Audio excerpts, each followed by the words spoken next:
మనకొక breaking news అందుతుంది. నిజంగా ఎవ్వరు ఊహించనటువంటి షాకింగ్ న్యూస్ అనమాట. కొడాలి నాని గారికి నిజంగా చెప్పాలంటే ఒక షాక్ తగలబోతుంది. వైసీపీ ఈసారి అక్కడ ముఖ్యంగా ఒక వైసీపీలోనే కీలకమైనటువంటి నాయకుడిగా ఉన్నటువంటి కొడాలి నాని గారు గుడివాడలో ఓడిపోబోతున్నట్టుగా తెలుస్తుంది.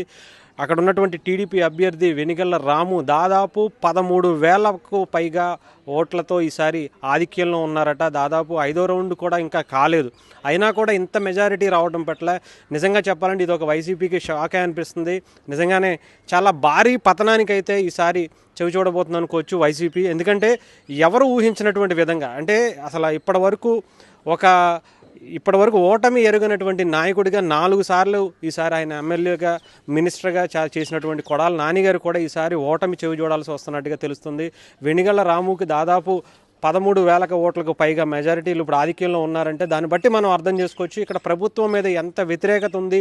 అలాగే రాష్ట్రం మొత్తం మీద కూడా వ్యతిరేక పవనాలు అయితే చాలా బలంగా వేస్తున్నాయని దీని ద్వారా మనకు అర్థమవుతుంది. కానీ మిగతా వైసీపీ నాయకుల్లో చాలామంది అటు రోజా గారు కావచ్చు, అనేక మంది మంత్రులు, ఎమ్మెల్యేలు కూడా ఈసారి ఓటమిలో ముందంజలో ఉన్నారంటే దీన్ని బట్టి మనం అర్థం చేసుకోవచ్చు కూటమి ఎంత బలంగా ఈసారి అధికారంలోకి రాబోతుంది అని చెప్పి అనుకోవచ్చు.